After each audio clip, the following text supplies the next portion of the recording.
Covid vaccination రెండవ దశ కార్యక్రమం వ్యాక్సినేషన్ యాక్టివిటీ నిన్నటి నుంచి దేశవ్యాప్తంగా ప్రారంభమైంది.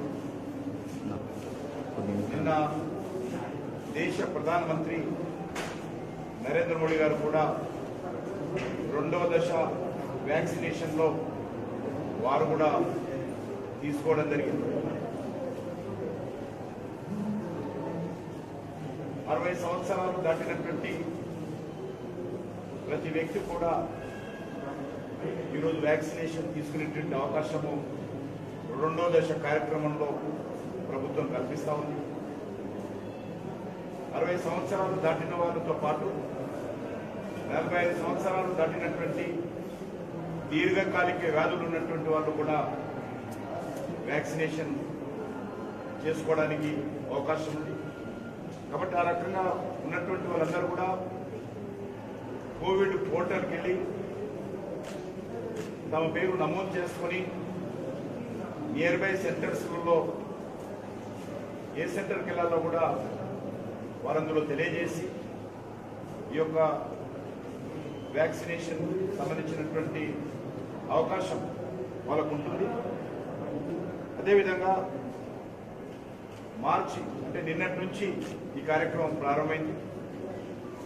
పోర్టల్లో రిజిస్ట్రేషన్ చేసుకోవడానికి కూడా ఉదయం 9 గంటల నుంచి సాయంకాలం 3 గంటల వరకు ఎవరైనా భారతీయులు 60 సంవత్సరాలు దాటినటువంటి వాళ్ళందరూ కూడా ఇందులో రిజిస్ట్రేషన్ చేసుకుని వ్యాక్సినేషన్ తీసుకునేటువంటి అవకాశం ఉంటుంది.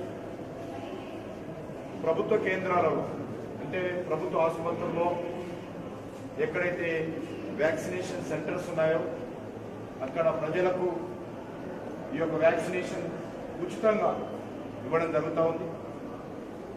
ఎవరైనా ప్రైవేట్కి వెళ్ళాలనుకుంటే అక్కడ మాత్రమే డోసుకు 250 రూపాయల చొప్పున అక్కడ ప్రైవేట్ ఆసుపత్రి వాళ్ళు మరి రుసుము వసూలు చేస్తారు. ఏ ఒక్కరు కూడా ప్రైవేట్ ఆసుపత్రుల్లో కూడా వ్యాక్సినేషన్ తీసుకుంటున్నప్పుడు 250 రూపాయలకు ఎక్కువ ₹1 కూడా ఇవ్వాల్సినటువంటి అవసరం లేదు. కాబట్టి నేను ప్రైవేట్ సెంటర్స్ కూడా కోరుతా ఉన్నాను, మీ కేంద్రాలలో ఏ ఒక్కరు కూడా పొరపాటు చేయకుండా ప్రభుత్వం నిర్ణయించినటువంటి మరి ఫీజు మాత్రమే వసూలు చేయాల్సిందిగా కోరుతా ఉన్నాను. పేద ప్రజలు మధ్యతరగతి ప్రజలు అందరూ కూడా వాళ్ళకందరికీ ఉచితంగా ఉంటుంది. వాళ్ళందరూ కూడా గవర్నమెంట్ హాస్పిటల్స్లో వేసుకోవచ్చు వ్యాక్సినేషన్. అదేవిధంగా ఈరోజు దేశవ్యాప్తంగా మరి 10,000 కేంద్రాలు ఈ యొక్క గవర్నమెంట్ హాస్పిటల్స్లో ఫ్రీ వ్యాక్సినేషన్ కేంద్రాలు 10,000 కేంద్రాలు దేశవ్యాప్తంగా ప్రారంభిస్తున్నారు. నిన్న కొన్ని ప్రారంభమైనాయి, ఈరోజు కొన్ని ప్రారంభమైనాయి. అవి 10,000 నుంచి 20,000కు పెంచాలని భారత ప్రభుత్వము లక్ష్యంగా పెట్టుకుంది. కాబట్టి వస్తున్నటువంటి వ్యాక్సినేషన్ ప్రొడక్షన్ దృష్టిలో పెట్టుకుని ఆ రకంగా దశల వారీగా దేశవ్యాప్తంగా 20,000 కేంద్రాలలో ఉచిత వ్యాక్సినేషన్ కేంద్రాలు మరి ప్రభుత్వం తరఫున దేశ ప్రజలకు అందించేటువంటి ప్రయత్నం చేస్తాము. అదేవిధంగా మరి తెలంగాణ ప్రభుత్వంలో కూడా ఇప్పటికీ ఒక 91 కేంద్రాలు 45 ప్రభుత్వ ఆసుపత్రులలో ఉచిత వ్యాక్సినేషన్ కేంద్రాలు ప్రారంభించింది. అదేవిధంగా 46 ప్రైవేట్ ఆసుపత్రుల్లో మరి ఈ యొక్క వ్యాక్సినేషన్ కేంద్రాలను తెలంగాణలో ఏర్పాటు చేయడం జరిగింది. తెలంగాణ ప్రభుత్వం కూడా కేంద్ర ప్రభుత్వంతో కోఆర్డినేషన్తో అవసరమైనటువంటి వ్యాక్సినేషన్ కేంద్రాలు అవి ఉచిత వ్యాక్సినేషన్ ప్రభుత్వ ఆసుపత్రుల్లో అదేవిధంగా ప్రైవేట్ ఆసుపత్రుల్లో అది 250 పైచీలకు పెంచాలనేటువంటి లక్ష్యంగా రాష్ట్ర ప్రభుత్వం కూడా పెట్టుకున్నది. కాబట్టి నేను ప్రజలందరినీ కోరుతా ఉన్నాను, దీర్ఘకాలిక వ్యాధులు ఉన్నటువంటి వాళ్ళందరూ కూడా మీరు రిజిస్ట్రేషన్ చేసుకుని మీరు ఖచ్చితంగా వ్యాక్సినేషన్ తీసుకునేటువంటి ప్రయత్నం చేయాలి. అదేవిధంగా 60 సంవత్సరాలు పైబడినటువంటి వాళ్ళు కూడా తప్పకుండా తీసుకోవాలి. ఫస్ట్ డోసు, సెకండ్ డోసు ఈ రకంగా వ్యాక్సినేషన్ ఉంటుంది కాబట్టి అందరూ మరి ఆ రకంగా 2 రకాలుగా 2 టైమ్స్ డోసు తీసుకున్నట్లయితేనే దీనికి ఫలితం ఉంటుంది. అదేవిధంగా వ్యాక్సినేషన్ తీసుకున్న తర్వాత కూడా అన్ని రకాల జాగ్రత్తలు తీసుకున్నటువంటి వ్యక్తికి కానీ తీసుకున్నటువంటి వాళ్ళ ఇంట్లో ఉన్నటువంటి వ్యక్తుల ఆరోగ్యం గురించి కానీ, నాకు వ్యాక్సినేషన్ తీసుకున్నాను కాబట్టి నాకు ఏమీ కాదని చెప్పి మనం బయట తిరిగితే ఆ వ్యాధి మన ద్వారా మన ఇంట్లో ఉన్నటువంటి పెద్దవాళ్ళకు కానీ దీర్ఘకాలిక వ్యాధులు ఉన్నటువంటి వాళ్ళకు కానీ అది నష్టం కలిగించేటువంటి అవకాశం ఉంటుంది. కాబట్టి ప్రజలను కోరుతా ఉన్నాను, ఎవరు కూడా భయపడాల్సిన అవసరం లేదు. దేశ ప్రధానమంత్రి గారు తీసుకున్నారు. నిన్నటి రోజు హైదరాబాద్లో రాష్ట్రానికి సంబంధించినటువంటి వైద్య ఆరోగ్య శాఖ మంత్రి అయినటువంటి మన ఈటెల రాజేంద్ర గారు కూడా నిన్న తీసుకున్నారు. నేను ఈరోజు మరి గాంధీ ఆసుపత్రిలో ఈరోజు నేను కూడా తీసుకున్నాను. ఇక్కడ ఉన్నటువంటి మరి వైద్య సిబ్బంది, డాక్టర్స్ కూడా అందరూ కూడా తీసుకున్నారు. దేశవ్యాప్తంగా లక్షలాది మంది డాక్టర్స్ ఈరోజు వ్యాక్సినేషన్ తీసుకున్నారు. అదేవిధంగా ఇక్కడ ఉన్నటువంటి నర్సులు కానీ, మెడికల్ సిబ్బంది కానీ, పారామెడికల్ సిబ్బంది కానీ, పోలీస్ సిబ్బంది కానీ ఈ రకంగా అందరూ కూడా వ్యాక్సినేషన్ తీసుకున్నారు. తీసుకున్న వాళ్ళు కూడా ఏ రకంగా వ్యాక్సినేషన్ కారణంగా ఏ రకంగా ఎవరికి ఇబ్బంది లేదు, నష్టం లేదు. కాబట్టి ఎవరు భయపడాల్సిన అవసరం లేదు. ఎందుకంటే ఈరోజు మనం అందరం కూడా ఒక ఆరోగ్యమైనటువంటి భారత నిర్మాణం కావాల్సినటువంటి అవసరం ఉంది. కోవిడ్ని ఎదుర్కొన్నటువంటి భారత్గా ఈరోజు ప్రపంచంలో మనం అగ్రస్థానంలో ఉన్నాము. ఇది కంటిన్యూ కావాలి. ఈరోజు దేశ ఆర్థిక వ్యవస్థ ఇప్పుడిప్పుడే గాడిన పడతా ఉంది. కోవిడ్ సంబంధించినటువంటి సమస్యను అధిగమించి ఈరోజు మనమందరం ఐక్యమత్యంగా దేశమంతా కూడా ప్రజలందరూ కలిసి సమర్థవంతంగా కోవిడ్ ఎదుర్కొంటున్నాము. కాబట్టి ధైర్యంగా వ్యాక్సినేషన్ తీసుకోవడము, ధైర్యంగా కోవిడ్ నిబంధనలు కూడా ఖచ్చితంగా పాటించేటువంటి ప్రయత్నం చేయాలి. అది మాస్క్ కావచ్చు, లేకపోతే శానిటేషన్ చేసుకోవడం కావచ్చు, లేకపోతే సోషల్ డిస్టెన్స్ మెయింటైన్ చేయడం కావచ్చు. ఆ రకంగా మనం ప్రయత్నం చేయాలి. ఎక్కడైతే మరి పబ్లిక్ ఫంక్షన్స్ ఉంటాయో, అదేవిధంగా పార్టీ ఫంక్షన్స్ ఉంటాయో, అంటే ఇంట్లో ఉన్నటువంటి మన వ్యక్తులకు సంబంధించినటువంటి వివాహాలు కానీ ఇతరత్ర కానీ అందులో విధిగా మరిన్ని జాగ్రత్తలు తీసుకున్నటువంటి ప్రయత్నించాలి.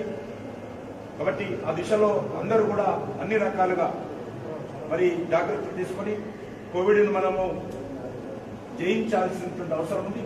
దానికి మరి ఈరోజు దేశవ్యాప్తంగా మనకు అదృష్టం ఏంటంటే మన దేశంలో ఉన్నటువంటి సైంటిస్టులే మరి పరిశోధన చేసి సమర్థవంతంగా ఈ యొక్క కోవిడ్ వ్యాక్సినేషన్ కనుగొన్నారు.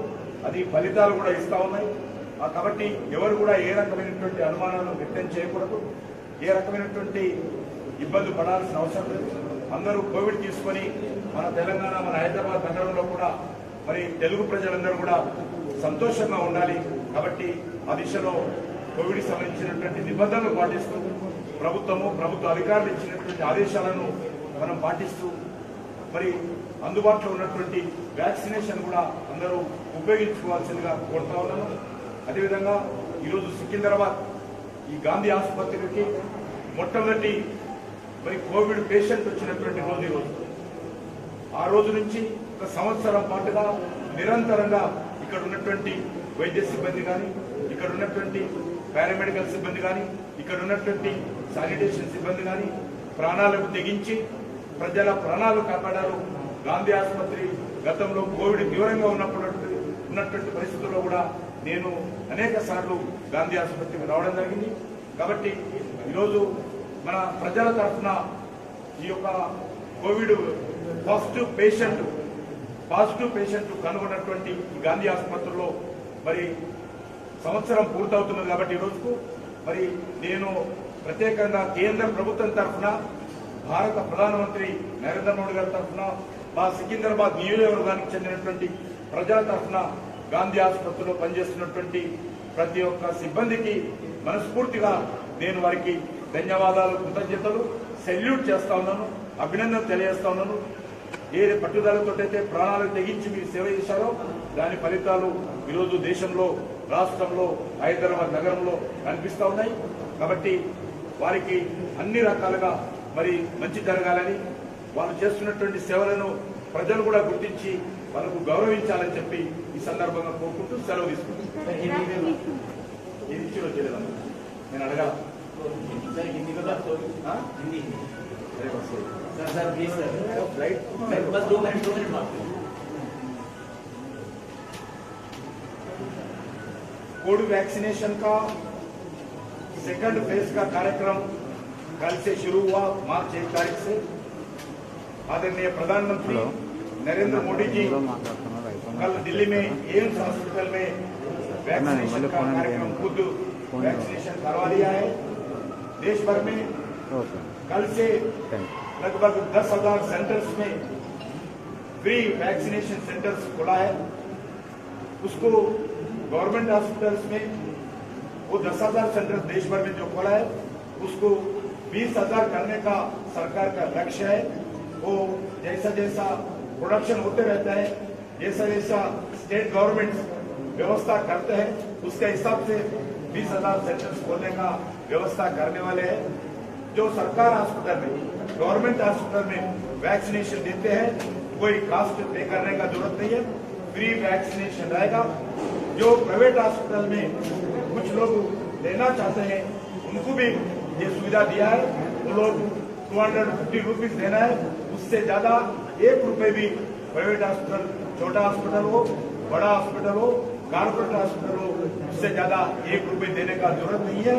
इसलिए मैं प्राइवेट हॉस्पिटल, कारपोरेट हॉस्पिटल यही बताना चाहता हूँ, 1 रुपए ज्यादा भी कोई व्यक्ति के पास नहीं लेना। जो लोग मिडिल क्लास लोग, गरीब लोग, जो एफर्ट नहीं कर सकते, जो एम्प्लॉयज हैं, वर्कफोर्स है, वो सभी लोग गवर्नमेंट हॉस्पिटल्स में लेना चाहिए। उसमें फ्री वैक्सीनेशन देने वाले हैं। इसलिए मैं सबसे अनुरोध करना चाहता हूँ, अपना अपना एरियाज में जो वैक्सीनेशन सेंटर्स है वैक्सीनेशन लेने के लिए प्रयास करना चाहिए। इसमें कोई डरने की बात नहीं, ठीक तरीके से वैक्सीनेशन काम कर रहे, रिजल्ट भी आ रहे।